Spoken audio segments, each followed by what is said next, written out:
Giddy up, horse eyes! It's 12 minutes to what? Your half-father has an hourglass figurine on his mantle and his core is full of hot sand. It's leaking out of his special place onto the mantelpiece, where he keeps his hourglass figurines in an old margarine tub. I'm going through members of the Rotary Clubfoot and Withered Hand Sandwich Board. 3 cheers for head! 3 cheers for thorax! 1 tin of chick please, tease me spoon out of me fat fingers. Mike Carbonate of Spouder, repeat after me, I am not my father, I am not my reflection. Spottier than backside, hairier than your half-sister's new boyfriend's pet Harriet, whatever that means. Forget the past, forget your troubles, forget that you've got an Omiamon tart tatin in the onion oven. Forget that that itself is inside a larger oven, and that your house resides within a larger house, and that you've got an onion nom quiche in the bike shed, which is itself within a larger bike shed. Hello and welcome to Fuggcast. Once again, I'm here, and you're there, listening to what I'm saying. But look a little bit like you're not, and maybe you're not. I'm not sure if it's because I'm becoming more boring, or because people's attention spans are shrinking, but these days I find that hardly anyone listens to a word I say. Pint of bitter, please, Barnum, I'll rumble poshly, and 2 minutes later I'll be nursing a schooner of mead, while my friend Ian Jennings bollocks on about his loft conversion or his holiday or his children. I'm not sure which because I'm not listening.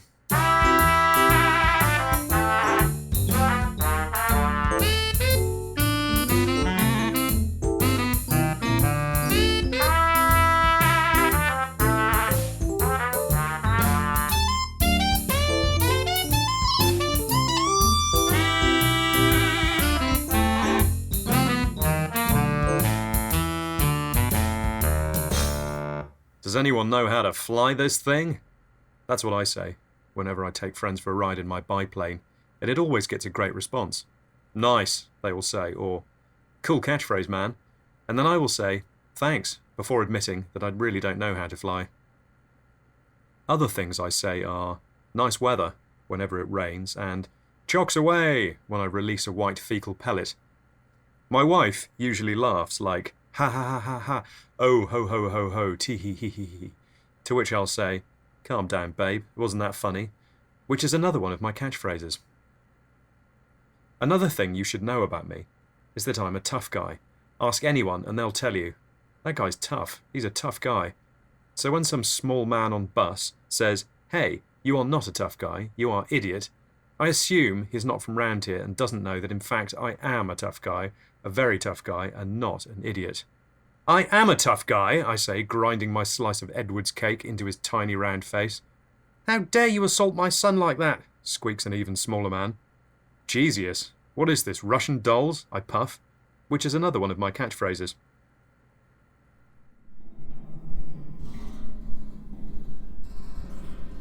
Everyone talk about Baywatch. But I don't care about Fat Man on beach shouting at his son.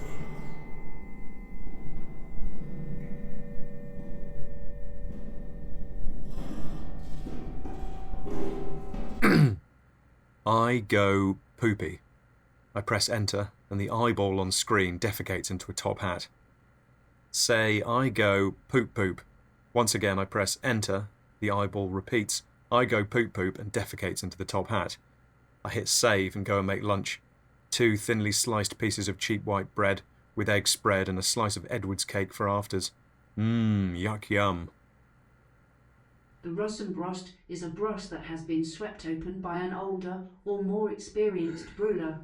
The sweep can be freeform or geometric in form, but generally is a smooth arc with a sweeping motion, usually connected to the Rossum henge, but sometimes to another Russenbrost. When sweeping other Russenbrost, it is best to sweep from a lower angle on the Russenbrost so that the sweeping motion begins at the lower part of the brost rather than the top. When sweeping a Russenbrost, be aware of any people or other Russenbrost in the area you are sweeping. Sit down, son, we've got something to tell you. Yes, what? Look, I know I'm a robot, Dad. You told me last Easter, remember? I'm over it. We didn't tell you the whole story, son. Yes, you're a robot, but not a real one. We made you out of an old cereal box, 5 toilet rolls and some pieces of dried pasta. Well, if that's true, how am I alive? You're not. How am I talking then? That's just a recording I made earlier. It's all scripted, you see. Right, so this is just another one of your not real bits, is it? How tiresome. It may be tiresome to you, but it's one of my favourite themes. It's right up there with the theme from the Cartpin Arthurica show, and the Donsel's Dream Boathouse show, or even the Soup Phone Shoe show. Do you remember these shows? Yes, I do. Even though you've just made them up, I remember them vividly. And also, the Australians. Remember that theme? The Australians, do you remember them? Taran, Lauren and the three Ians, Shane, Bulgarin and the Michael twins, Mrs. Massorfelsvan, Rory, Louise and Lynn. Do you remember them? You used to watch them every afternoon when you got home from school. Na na na na na, home from school. Na na na na na, Michael twins, the Australians. Oh, hey Shane, what are you up to? Not much. You? No, my name's Craig, and I'm not up to much either. Thought I might chuck my old phone on the barbie later, see what happens. You want to come? Yeah? What, out in the garden? Yeah, sure. Give me a shout, I'll be in my room fiddling with my bits and pieces. That sounds a bit... Oh, don't be immature, mate. I'm sorting out my stuff for the garage sale. My old Peasball cap cards. My dog toys, you know. Some of it's got to be worth a bit, I reckon. What's going on here? Hey, Dad. Des is going to fiddle with his bits. Well, that's perfectly natural, son. I've just forced one out in the shower myself, mate. No, Dad. I'm sorting out my stuff for the garage sale. Me old toys and that, you know. About time. You got to be in your mid-40s by now, haven't you? Yeah. Well, anyway, I'm going to my room. Text me later, yeah? You want a peanut butter and horse parsley sandwich, Shane? Yeah, thanks, Dad. Can I have a slice of grapefruit in mine? This week's guest is something of an enigma. He looks like a wig, but he's actually a hat. Or is it the other way around? Depending on your point of view, he's either a hairy hat or a hat-shaped hairpiece. He's fully sentient, he's bubbly, he's a lot of fun. So put your hands together for today's guest, Steven Nevets. All right, love. It's me, Steven Nevets. Hiya. Give the audience a wave, Steven. I am, love. I just don't have any arms, so you can't really tell. But seriously, folks, I'm here all week.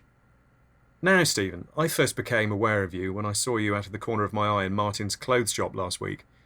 I remember I went over, picked you up, and immediately thought to myself, hey, is this a wig or a hat? And I said, I'm whatever you say I am, Duck, didn't I? You did, and I nearly had a heart attack, because I'd heard of talking hats, but not psychic talking hats. I'm not psychic, darling. You move your lips when you think, so it's not hard. What am I thinking right now, then? I'm pretty sure I don't move my lips when I think, so go on, try and guess. All right, hang on. OK, you're thinking I don't move my lips when I think. How dare he say I do, jumped up little prick. Don't worry, I've got thick skin, love. 50% polyester, 30% Baumwolle. What's the other 10%? Oh, isn't he cheeky, eh, audience? I don't know. How about dark matter? So you're a male, right? You're a male hat. Last time I checked, love. Honestly, where do you get these questions? He's awful, isn't he? So if you are male, does that mean you've got some kind of... Phallus? Oh yeah, it's on the inside along with me 3 testicles. What? Or the triplets as I call them. How disgusting. I've been wearing you every day and now you're telling me you've had a cock and balls in there rubbing against my scalp. Yeah, it's not a bad life, eh, audience? Someone shut me up, honestly, I'm dangerous. Don't worry though, pet. It's only phantom tackle, or ghost junk as the young people say. I'm fucking speechless. Well, wonders will never cease, eh? Am I right here, audience? The rest of this interview is only available to Fuggcast members. To become a member, simply measure out 3 tablespoons of tomato ketchup into your hand and apply liberally to your big sunburnt face. Now look in the mirror. Wait, you might want to clean it first. It's covered in dust, toothpaste, and congealed ketchup. Right, now repeat the following.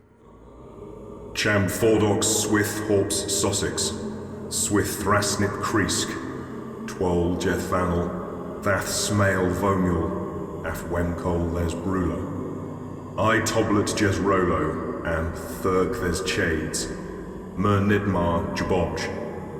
O Aluok Creask, O Wemcol Bohm, O Voval Thunge, Thas Vassior, Thas Omiamon, Mouch Blueth Jabodge, Thes Demis Slints, O Multimer, Thas Aqual Zone, Swith Tharwood Crurley Spouder. That was written and performed by the avant-garde poet laureate Malt Lymon.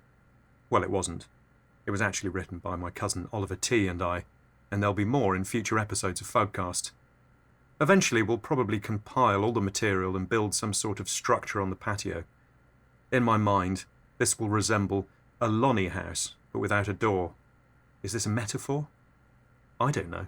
I don't write this crap. It appears fully formed in my head as a gift from the gods. Obviously the lesser gods, and clearly I'm not their favourite, but still, one should be grateful. But in all seriousness, we are planning to put something out. I can't for a moment think that anyone will actually buy it, but we're going to do it anyway.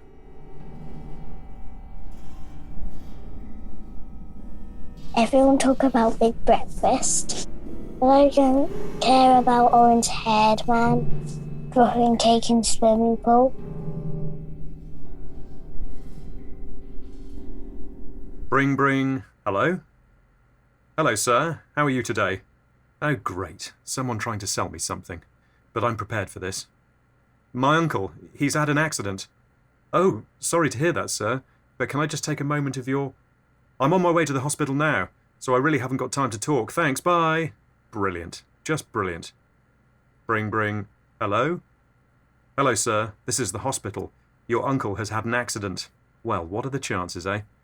But I'm afraid I can't go and see him because old people give me the creeps.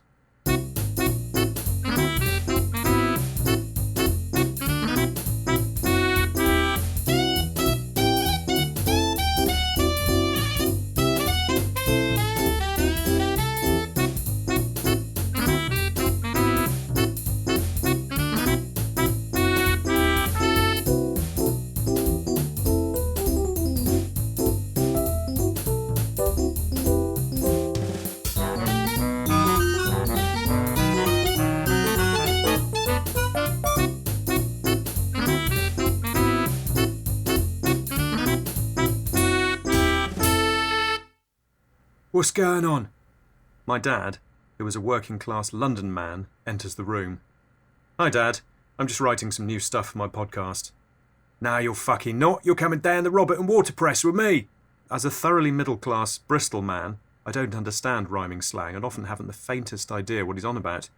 Down the Robert and Water Press... I'm afraid I don't know what you mean, Dad. It's the name of the pub, innit?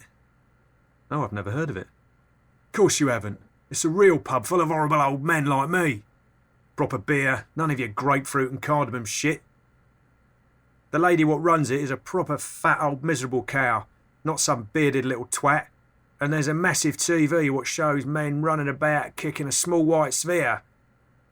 Football? Yes, I think I know it. Foot what? Listen, wear this. He hands me an Allen hat. A brown... He hands me an Allen hat, a brown grocer's jacket and slacks. Dad, I'm not sure that I... Nonsense, you're coming and that's that.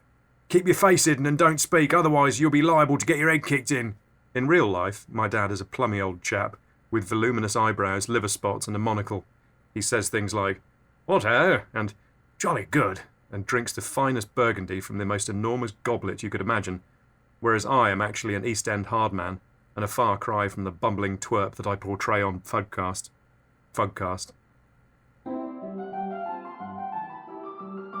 Book Club.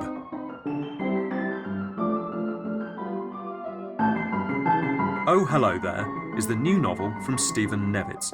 It's got a bright beige cover with a crude drawing of a man on it and is saying, "Oh hello there." I'm joined today by child author Tara Arrett and grown-up talker Michael Leasim. Firstly, Tara, what did you make of the book? Well, Matthew, I don't know. I mean, it didn't have any words, did it? Well, I disagree. I think it did have words. They may have been hard to spot, especially for a 5-year-old. Sexist! But trust me, they were there. I must say, I'm with Tara on this. I read all 3,000 pages and didn't see a single word. Do you have UV lighting? In my house? No, of course not. Well, how can you expect to read a book like this, then? It says very clearly on the cover that it's written in UV ink. Is that written in UV, though? Yes, of course! What else would it be in? Black ink? Come on, mate. It's the 25th century, for heaven's sake. All my books are arranged on my shelves in order of boringness, from most boring to least. They're all extremely boring, but the ones on the right-hand side are slightly less so. The most boring book in my collection, and hence the most westerly, is Gigel Brandman's Compendium of Grey Hairy Hats. It may be hard to imagine that a book about something so universally celebrated could be anything other than fascinating, but it really is a truly joyless read. The most interesting book in my collection, and hence the most easterly, is Gigel Brandman's Compendium of Grey Hairy Suits. Now, as I've said, all my books are very, very boring, but this one is the least so. I can't really remember what happens in it, because every time I read it I fall asleep, but I'm pretty sure it's the best of a bad bunch. Similarly, my friend Ian is the least boring friend I have. He's still extraordinarily dull, but less so than my other friends, who are also all called Ian. We meet for a drink every week at the Dan and Robinson Water Crescent, and I make sure I sit next to Ian. Although his mundane observations are delivered in a humourless monotone and make me feel faint with ennui, they are preferable to the weapons-grade boringness of the other Ians. My old Irish da asked me once, "Sure, why'd you hang around with those boring gobshites?" Well, da, because in their company I'm a breath of fresh air, and to any birds in the vicinity I will seem utterly fascinating by comparison. "Ah, you're a crafty fecker, son, so you are." It hasn't worked so far, probably because the only place we go to is the Dan and Rosibsbun Water Peasant, which is full of horrible old men.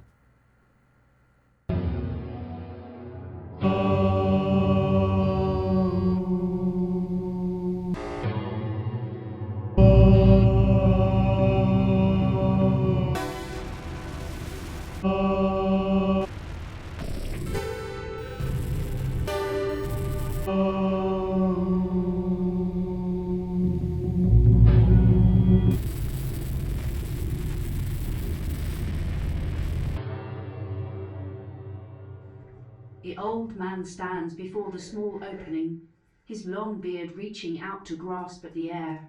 I want to eat the dirty little potatoes in the old man's moustache. His voice sounds backwards from deep within the damp, dark cave, and his words are carried on the wind like a single thread, out of many that have been woven together to form this place. Carefully, he places his cold palm against the membrane, stroking it gently with his thumb as if coaxing a sleeping child awake. He pushes against the skin with his palm as it unfolds to let him in. With nimble fingers he carefully creates an opening just big enough for his fingers to enter, but warm air passes out of it instead.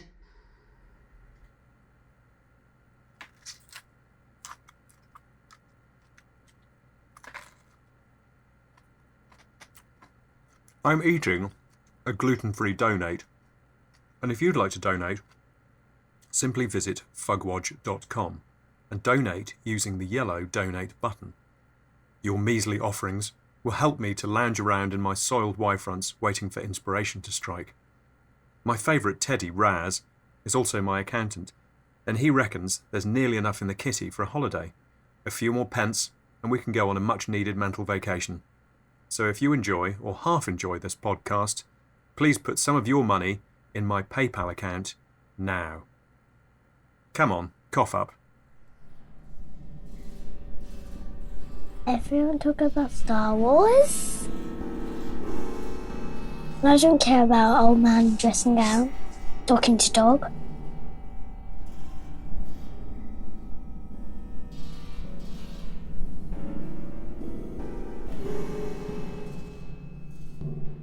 I was walking with my stepson in the park the other day when this guy starts laughing and pointing in our direction. "Ha, nice hat," he guffaws. "Well, I'm not having that. Bennett is very sensitive about his appearance, and this man has no right to poke fun at his deerstalker. True, Bennett is 38 years old and built like a brick shithouse, but that's not the point. So I storm over and loom over the man menacingly. What did you say, you little twat? I said nice hat. And he points over my shoulder at the statue of Lord Ambrose Everdries. Some joker has pulled a pink peasball cap onto the great man's stone head. That's even worse, I bellow, rolling up my copy of Top Gear magazine and knocking him into the pond. Films with Avery Wayne.